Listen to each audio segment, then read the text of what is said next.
1967వ సంవత్సరం. ఆ ప్రదేశం సుందర్బన్స్లోని దుబ్లా అని పిలువబడే ఒక ద్వీపం. కొంతమంది ఈ ద్వీపం అంచున ఒక చిన్న నాటు పడవలో నెమ్మదిగా ప్రయాణిస్తున్నారు. ఈ పడవలో ప్రయాణిస్తున్న చాలా మందిలో ఒక ప్రసిద్ధ షికారి కూడా ఉన్నాడు. అతని పేరు తహ్వర్ అలీ ఖాన్. అతను ఈ పడవకు రెండు వైపున ఉన్న ఒడ్డును చూస్తూ ముందుకు సాగుతున్నప్పుడు మరో డీజిల్ బోటు వారి చిన్న పడవ సమీపంగా వచ్చి ఆగింది. ఆ డీజిల్ బోట్లో ఉన్న వ్యక్తి ఆ ప్రాంతానికి చెందిన divisional forest officer. Tahwar Ali Khan divisional forest officer యొక్క పాత స్నేహితుడు. అలా ఆయన తహ్వర్ అలీ ఖాన్ని ఆ నాటు పడవ నుంచి తన బోట్లోకి ఆహ్వానించాడు. అయితే ఆ ఆహ్వానాన్ని మన్నించి ఆ బోట్ ఎక్కిన తహ్వర్ అలీ ఖాన్కి అప్పుడు ఒక విషయం అర్థమైంది. డివిజనల్ ఫారెస్ట్ ఆఫీసర్ తన స్నేహం వల్ల కాదు ఆయనని ఆ పడవలోకి ఆహ్వానించాడు అని. బదులుగా అతనికి మరొక పెద్ద బాధ్యతను అప్పగించడానికి ఆహ్వానించాడు. ఆ డివిజనల్ ఫారెస్ట్ ఆఫీసర్ చేతిలో ఒక ప్రభుత్వ ఆదేశం ఉంది. ఆ ప్రభుత్వ ఉత్తర ప్రకారం అది ఒక ఆడపులిని చంపాలనే ఆదేశం. ఈ పులి ఎక్కడుంది? ఖాన్ ఫారెస్ట్ ఆఫీసర్ని ఆశ్చర్యంగానూ మరియు ఆసక్తిగానూ అడిగాడు. దానికి సమాధానంగా డివిజనల్ ఫారెస్ట్ ఆఫీసర్ అతని చేతిలో ఉన్న బైనాకులర్ తీసి ఖాన్కి అందించి దూరంలోకి వేలని ఎత్తి చూపించాడు. ఆపై ఆయన చూపించిన ఆ ప్రదేశమే నీల్ కమల్ ఖాల్. అక్కడే ఆమె నివసిస్తుంది. ఆమెనే మనం చంపాలి. చాలా మంది నా మొదటి వీడియో పొడవుగా ఉందని అభిప్రాయం వ్యక్తం చేశారు. వారి అభిప్రాయాన్ని పరిగణించి ఈ కథను 2 భాగాలుగా విభజించాను. మీ అందరికీ ఇది నచ్చుతుంది అని ఆశిస్తున్నాను. రెండో భాగాన్ని త్వరలో అప్లోడ్ చేస్తాను. నా ఛానల్ని సబ్స్క్రైబ్ చేయండి అని మనవి. ఇది నాకు ప్రోత్సాహాన్నిచ్చి నా కొత్త వీడియోలను మీరు త్వరగా పొందేలా చేస్తుంది. Welcome back to beyond stories.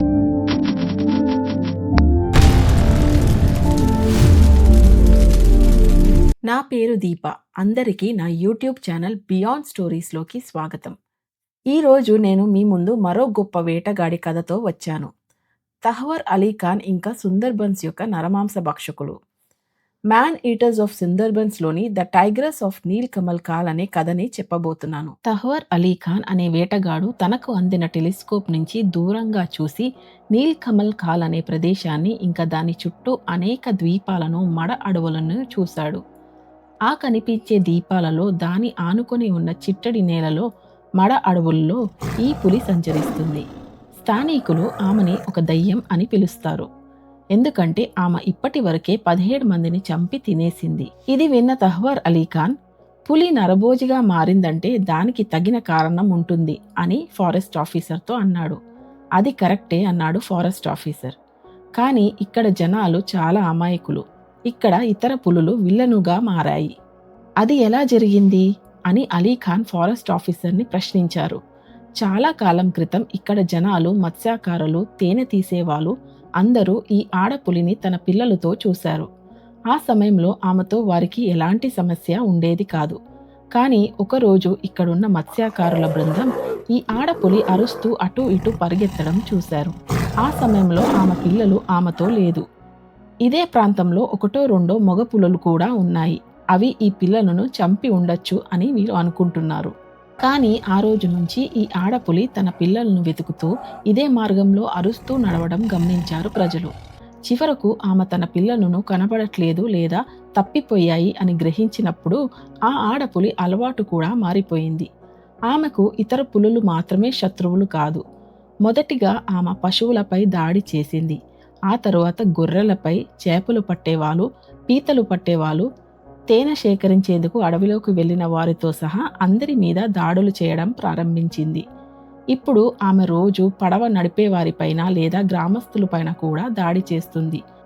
నేను ముందు చెప్పినట్లుగా ఆమె అప్పటికే 17 మందిపై దాడి చేసి చంపి వాళ్ళని అడవిలోకి తీసుకెళ్లి తినేసింది. ఇలా చెప్పిన తర్వాత ఫారెస్ట్ ఆఫీసర్ తన పడవని యూటర్న్గా తిప్పి నీల్ కమల్ ఖాల్ అనే ప్రదేశం వైపు బయలుదేరాడు. ఇద్దరికి టీ తయారు చేస్తూ తాగిన తర్వాత ఫారెస్ట్ ఆఫీసర్ మిగిలిన కథ చెప్పాడు. దీని అర్థం గత వారంలో ఆమె దాడులు తీవ్రమయ్యాయి అని. కేవలం ఒక వారంలో అంటే గత 2-3 రోజుల్లో ఆమె 2 లేదా 3 వ్యక్తుల్ని తిన్నది. దీనికి మనం ఒక పరిష్కారం కనుక్కోవాలి. ఈ పులిని, ఈ నరమాంస భక్షక పులిని చంపమని మాకు ప్రభుత్వ ఉత్తరం అందింది. కానీ ఆమెను అంత సులభంగా కనుగోలేము. అంతేకాదు సుందర్బన్స్లో నరమాంస భక్షకుడిని నేరుగా వెళ్లి కాల్చి చంపే ధైర్యం ఎవ్వరికీ లేదు. మేము పొచ్చబ్ది గాజీని పిలిచాము. కానీ ఆయన ఇక్కడ నుండి చాలా దూరంలో మరొక ప్రదేశంలో మరొక పులిని వేటాడుతున్నాడు. అందుకే మాకు మీ సహాయం కావాలి. ఇది విన్న అలీఖాన్ సంతోషించాడు. పాకిస్తాన్లోని లాహోర్ నుంచి బంగ్లాదేశ్లోని సుందర్బన్స్కి వచ్చిన తహ్వర్ అలీఖాన్కు ఇక్కడి పులుల గురించి పూర్తి వివరాలు, పాదముద్రలను చూడడం ద్వారా వాటిని ఎలా ట్రాక్ చేయాలి అనే రీతి, గన్ ట్రాప్ను ఎలా పెట్టాలి అనే రీతి, పులులను ఎలా ఎదుర్కోవాలి అనే రీతి, ఇవన్నీ ఆయన నిజానికి పొచ్చబ్ది గాజీ దగ్గర నేర్చుకున్నారు. పొచ్చబ్ది గాజీ చాలా కాలం పాటు ఈ తహ్వర్ అలీఖాన్కు మార్గదర్శిగా ఉన్నారు. అదే సమయంలో నీల్కమల్ సరస్సు ఒడ్డున ఉన్న గ్రామస్తులు పడవ సమీపిస్తున్న శబ్దం విని అక్కడ గుమ్మిగూడారు. ఈ సమయంలో అక్కడ ఉన్న మత్స్యకారులు, పీతలు పట్టేవారు మరియు మిగతా వారందరూ కలిసి ఈ ఒక డీజిల్ పడవ చేరుకున్న ప్రదేశానికి వచ్చారు. అక్కడ గుమ్మిగూడిన జనసమూహం వేటగాడి లాంటి చూపులు, భావాలు, వేషమున్న తహ్వర్ అలీఖాన్ని చూసి అతనిని తమ రక్షకుడుగా భావించారు.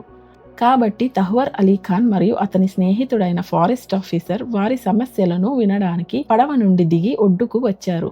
ఆ సమయంలో అక్కడ గుమ్మిగూడిన ప్రజలు ఒక్కొక్కరిగా వచ్చి పులి తమ బంధువులను, కుమార్తెను, కొడుకును, తండ్రిని ఎలా చంపాడో అని అలీఖాన్కు వివరంగా బాధతో చెప్పారు. అయితే అలీఖాన్ పూర్తి దృష్టి నిన్నటికి ముందు రోజు జరిగిన ఒక సంఘటనపై కేంద్రీకృతం అయింది. ఒక ముసలివాడు ముందు రోజు ఈ పులి తన చిన్న కుమారుడిని ఎలా తీసుకెళ్లిందో అని ఆ సంఘటన పూర్తిగా వివరించాడు. ఆయన చనిపోయిన కొడుకు వయసు కేవలం 15 సంవత్సరాలు. అతను ఒక కట్టెలు కొట్టేవాడు. అడవికి కట్టెలు కొట్టడానికి వెళ్లే కార్మికుడు. కానీ ఆయన ఆ రోజు వరకు కట్టెలు కొట్టడానికి తన చిన్న కొడుకును అడవికి తీసుకెళ్లలేదు. వీళ్ళు పిల్లలను 15 లేదా 16 సంవత్సరాల వయసు వచ్చే వరకు అడవిలోకి తీసుకెళ్లరు. కానీ 15 ఏళ్ళు తర్వాత వాళ్ళు ఒక మంచి రోజును ఎంచుకొని పూజలు, ప్రార్థనలు చేసి ఈ పిల్లలను అడవికి మొదటిసారిగా తీసుకెళ్తారు. అది మొదటి రోజు కాబట్టి చిన్న చిన్న కొమ్మలు, చెక్క ముక్కలు ఈ పిల్లలకు కొయ్యడానికి ఇస్తారు. కానీ ఈ పిల్లలకి ఇది ఒక పెద్ద విషయం. ఎందుకంటే అక్కడి ప్రజలు తమ తండ్రి లేదా అలాంటి పెద్ద వ్యక్తులతో మొదటిసారి అడవికి కట్టెలు కొయ్యడానికి తీసుకెళ్లే రోజు ఆ పిల్లలు పురుషులు అయ్యారు అని నమ్ముతారు.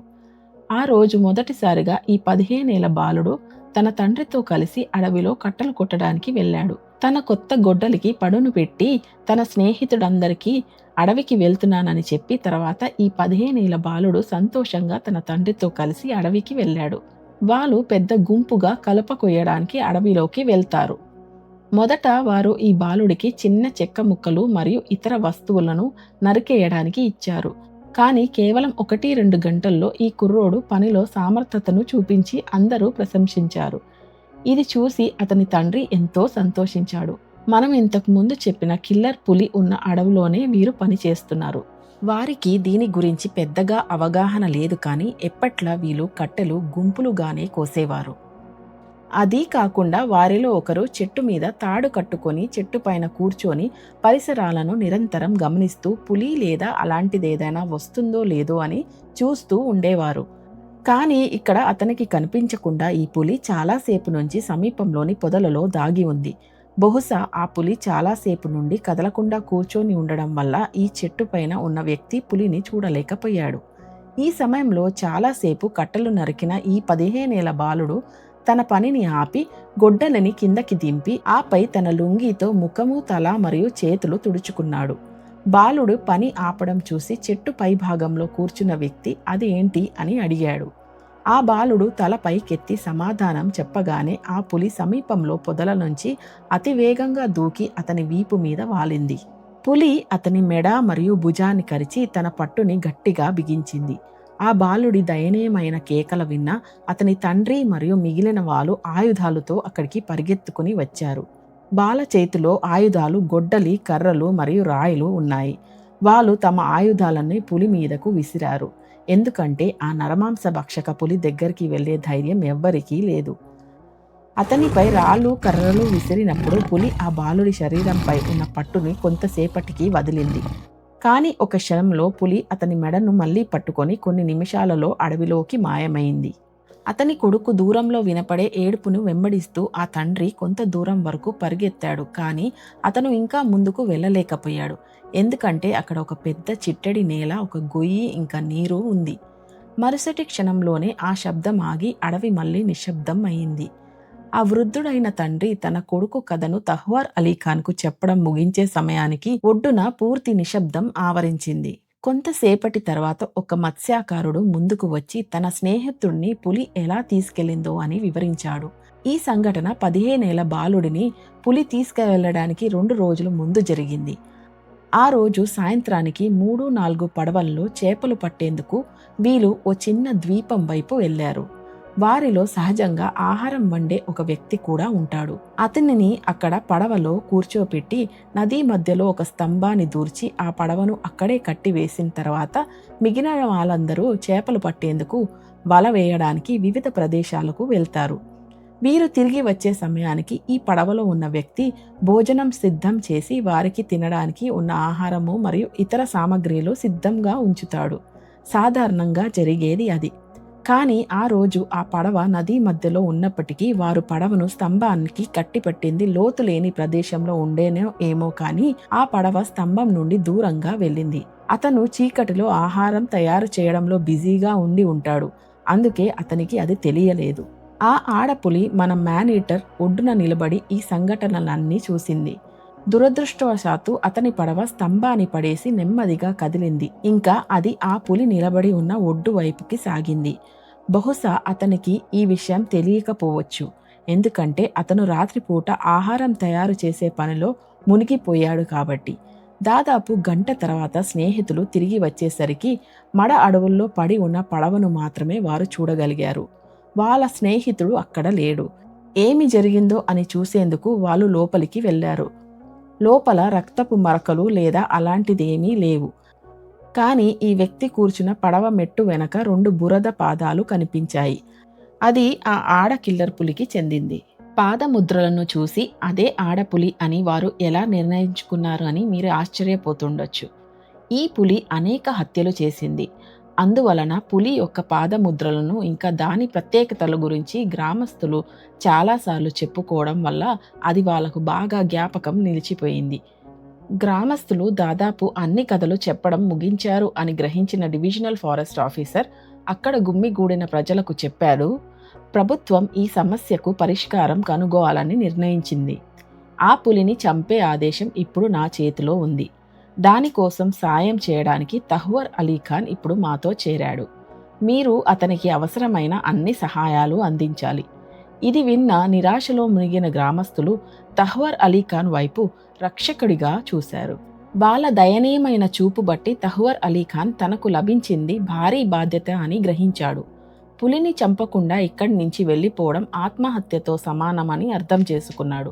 వెంటనే అక్కడ గుమ్మిగూడిన వృద్ధులందరూ ముందుకు వచ్చి తహ్వర్ అలీఖాన్ తలపై చేతులు వేసి అతనిని ఆశీర్వదించి ప్రార్థించారు. స్త్రీలు ముందుకు వచ్చి అతని చెయ్యి పట్టుకొని ఏదేదో అన్నారు.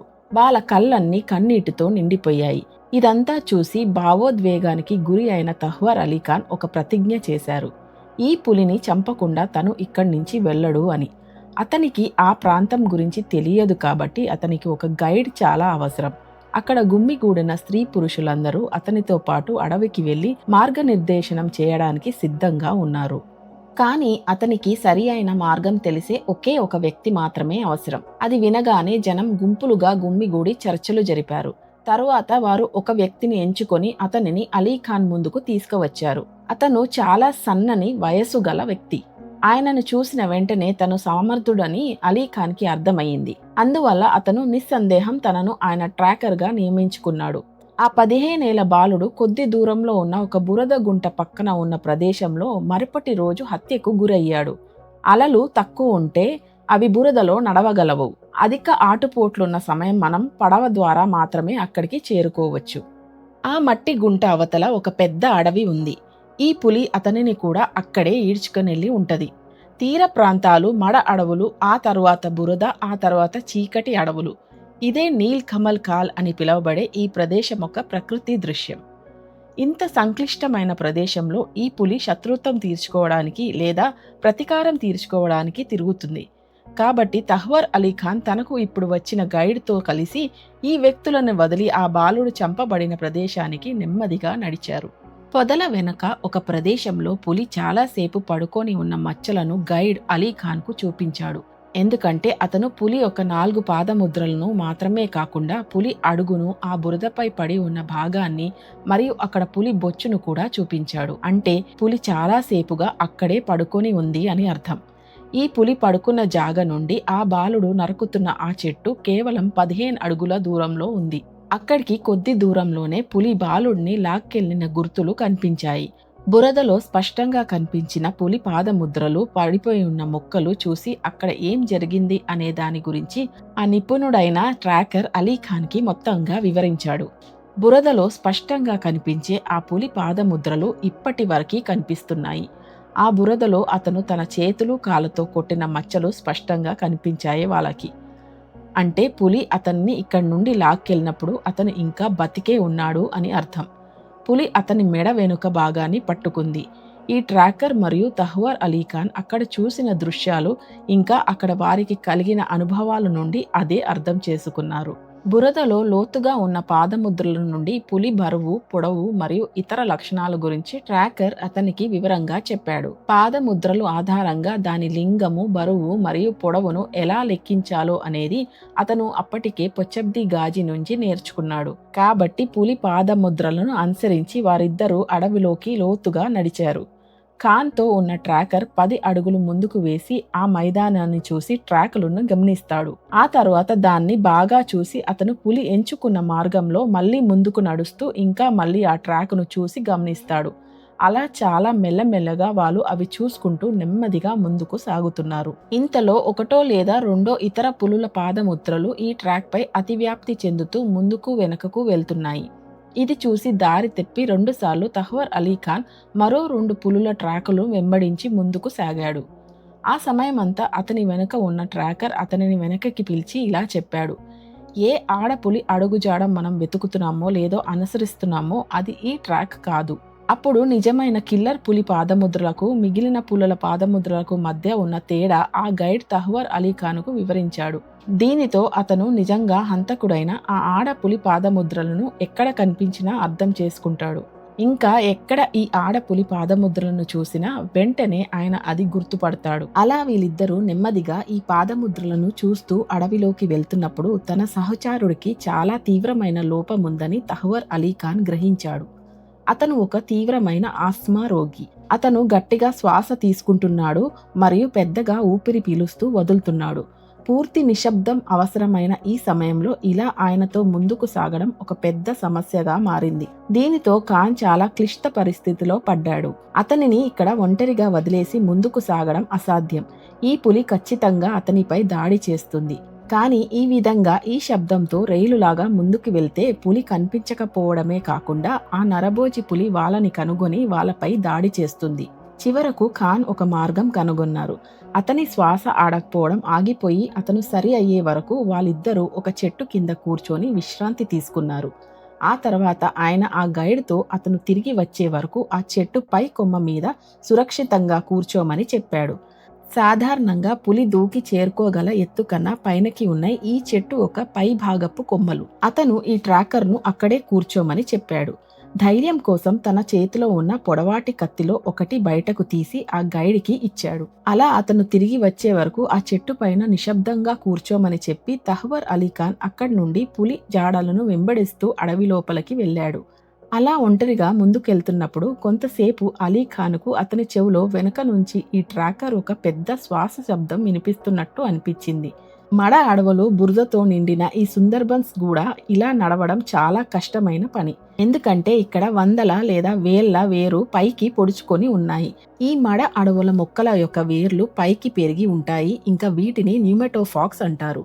అవి ఇక్కడ వేల సంఖ్యలో ఉన్నాయి. దాని మధ్యలో నుంచి ఎలాగో అలా ఎవరికీ తెలియకుండా ఇంకా జంతువులకి తెలియకుండా ఈ వేటగాడు ప్రయాణించాలి. గాలి ప్రసారణకు ప్రత్యేక కుహరాలను కలిగి ఉన్న ఈ వైమానిక ములలు మడ అడవుల్లో ప్రత్యేక ములలు. దీంట్లో నుంచి మన నరభోజి ఆ బాలుడిని ఈడ్చుకొని వెళ్ళింది.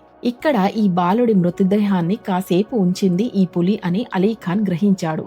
ఎందుకంటే ఆ ఏరియల్ వేర్ల పైన కొంత మాంసం అతుక్కొని ఉంది, లేదా ఆ బాలుడి మృతదేహం ఈ వేర్ల మధ్యలో చిక్కుకుపోయి ఉండవచ్చు. ఏదేమైనా పులి మాత్రం కాసేపు అక్కడ నిలబడింది. మళ్ళీ పులి ఆ బాలుడి మృతదేహాన్ని ఈడ్చుకొని వెళ్ళింది. ఆ సమయంలో బాలుడు బతికే అవకాశం చాలా తక్కువ అని తెలిసిపోతుంది. అక్కడ నుంచి అవతల వైపు ఉన్న అడవిలోకి ఈడ్చుకొని వెళ్ళింది. ఎక్కువ నీరు లేని సమయంలో, తక్కువ ఆటుపోట్ల సమయంలో పులి ఈ ప్రాంతం కూడా వెళ్ళింది అని స్పష్టంగా తెలుస్తుంది. ఈ ఒక్క ప్రదేశం వేటగాడి దృష్టిలో నుండి చూస్తే అదొక పెద్ద ఒచ్చు. ఈ పొడవైన వేర్ల మధ్య ఉన్న ఈ బురద గుంటలో ఆ నరమాంస భక్షకుడిని ఎదుర్కోవడం అంత ఆహ్లాదకరమైన పని కాదు. కాబట్టి తహ్వార్ అలీ ఖాన్కు వీలైనంత త్వరగా ఇక్కడ నుండి వెళ్ళిపోవాలి. అతను ముందుకు నడిచాడు. కానీ మరోసారి అతను ఒక పెద్ద బురద గుంట ముందు ఉన్నాడు. అంటే ఇది బురద మరియు నీరు నిండుగా ఉన్న ప్రదేశం. అతను ఈత కొట్టుకోవడం ద్వారానే అవతల వైపుకు ఈ పులి వెళ్ళిన ప్రదేశానికి చేరుకోగలడు. మొదట అతను ఆ బురదలోకి దిగిపోదామని అనుకున్నాడు. కానీ బురదలో కూరుకుపోయే ప్రమాదం ఉంది, మునిగిపోయే అవకాశం ఉంది. అందుకే ఆ ప్రయత్నాన్ని విరమించాడు అలీఖాన్. ఆ తరువాత అతను ఈ సరస్సు ఒడ్డున చాలాసేపు లక్ష్యం లేకుండా అటూ ఇటూ నడిచాడు. ఎక్కడైనా ఈ బురద ఒడ్డును దాటడానికి ఒక స్థలం కోసం, లేదా అది దూకి దాటడానికి వీలైనంత వెడల్పు ఉన్న ఒక స్థలం కోసం వెతుకుతూ అటూ ఇటూ కొంతసేపు ముందుకు వెనకకు నడిచాడు. కానీ ఏమీ దొరకలేదు. చివరకు తను ప్రారంభించిన ప్రదేశానికి తిరిగి వచ్చాడు. అక్కడే ఒక చెట్టు కింద కూర్చొని కాసేపు ఆలోచిస్తూ విశ్రాంతి తీసుకున్నాడు. ఇంకేం చేయాలో ఆయనకి ఏం తోచలేదు. అతను తిరిగి వెళ్ళాలని కూడా ఆలోచించాడు. కానీ ఆ క్షణం తనపై నమ్మకం ఉంచిన ఆ గ్రామస్తుల కళ్ళు గుర్తుకు వచ్చాయి. ఖాళీ చేతులతో వెళితే వారిని, అంటే ఆ ప్రజలను ఎలా చూస్తాను? కాబట్టి ఏదో ఒకటి చెయ్యాలి అని అనుకున్నారు. చివరికి ఓ నిర్ణయం తీసుకున్నారు. తర్వాత అతను లేచి నిలబడ్డారు. ఈ చిట్టడి నేల ఒడ్డున నడుస్తున్నప్పుడు అతని మనసులోకి వచ్చిన మొదటి ఆలోచన అది. కానీ చివరికి వేరే ఏ మార్గము దొరకకపోతే అలా చేద్దామని అనుకున్న దారి అది. అంటే ఈ ఒడ్డు నుంచి మరో ఒడ్డుకు వెళ్లే ఒక వంగిన చెట్టు ఉంది. అతను ఈ చెట్టు మీద నుండి, లేదా చెట్టు కొమ్మ పైన కోతిలాగా ఊగుతూ అవతల వైపుకు వెళ్ళాలి అని అనుకుంటున్నాడని మీకు ఇప్పటికీ అర్థమై ఉంటది. ఈ సరస్సుకి దాదాపు 3/4 భాగం వరకు ఈ చెట్టు వంగి ఉంది. ఆ తరువాత కాస్త గ్యాప్ ఉంది. దీనిలో అత్యంత ప్రమాదకరమైన భాగం ఏమిటంటే ఆయన ఈ చెట్టు నుండి వేలాడుతూ దాన్ని దాటి ఆ గ్యాప్ మీదగా దూకాలి. ఇది ఒక సర్కస్ ట్రైనీ మాత్రం చేయగలిగిన పని. కానీ ఇక ఆలోచించడానికి ఏమీ లేదు. అతను వెనక వెళ్లే ఆలోచన కూడా చేయలేడు. కాబట్టి ఈ ఒక టెక్నిక్ చేసుకుంటే సరిపోతుంది. తుపాకీని వీపు వెనక కట్టిన తర్వాత ఖాన్ కోతిలాగా ఆ చెట్టు మీద వంగి ఉన్న కొమ్మ పైకి దూకి దాని మీద వేలాడాడు. కానీ అతని బరువు కారణంగా చెట్టు కొమ్మ మరింత కిందకు వంగిపోయింది. కింద ఉన్న నీటికి అతనికి కేవలం 4 అడుగుల తేడా మాత్రమే ఉంది. ఒక రకంగా ఆయన ఆ చెట్టు కొమ్మ మీద వేలాడాడు. చివరకు ఆయన దాని ముగింపు వరకు చేరుకున్నాడు. ఇప్పుడు అవతల వైపుకి వెళ్ళాలి అంటే 5 అడుగుల పైన దూరం ఉంది. కింద బురదలోకి 4 అడుగులుందని గుర్తించుకోండి. ఆ తర్వాత ఊగుతూ అవతల ఒడ్డు వైపుకి అతను దూకాడు. మరుక్షణం బురద నీటిలో నడుం లోతులో నిలబడి ఉన్న అలీఖాన్ని మనం చూడవచ్చు. అంటే అతను ఒడ్డుకు 1 అడుగు దూరంలో పడిపోయాడు. అతను ఒడ్డుకు చేరుకోలేకపోయాడు. దూకడంతో ఆయన నేరుగా బురదలోకి పడిపోయాడు. అతని కాలు కింద దృఢంగా ఏదీ లేదు. అతనికి నిలబడడానికి చోట లేదని గ్రహించిన అతని మనసులో చిన్న భయం కలిగింది. నరమాంస భక్షకులు అడవిలో నడుంలోతు బురద నీటిలో నిల్చుని ఉండడం ఎవరికైనా భయం వేసే ఒక క్షణం. తన కాల కింద ఉన్న బురదలో నుంచి ఏదో ఒక డ్రాగన్ తనను కిందకి లాగుతున్నట్టు అనిపించింది. ఈ సమయంలో నరమాంసం తినే పులి ఒడ్డున కనిపిస్తే ఏం జరుగుతుందో అని మనం ఊహించుకోవచ్చు. ఈ ఒక అనుకోని ఆకస్మిక పరిస్థితిలో ఖాన్ అకస్మాత్తుగా గట్టిగా అరిచాడు. తహ్వార్ అలీ ఖాన్కు తర్వాత ఏం జరుగుంటది? ఈ క్లిష్ట పరిస్థితిని అతను ఎలా ఎదుర్కొనుంటాడు? పార్ట్ 2లో తెలుసుకోండి. అది మీ ముందుకి త్వరలో వస్తుంది. మీ అభిప్రాయం నన్ను నా ఛానల్ మెరుగుపరచడానికి మరియు మీకు మరింత ఆకర్షకమైన ఇంకా అద్భుతమైన కథలను అందించడానికి సహాయపడుతుంది. చూసినందుకు, సబ్స్క్రైబ్ చేసి లైక్ మరియు కమెంట్ పెట్టినందుకు ధన్యవాదాలు.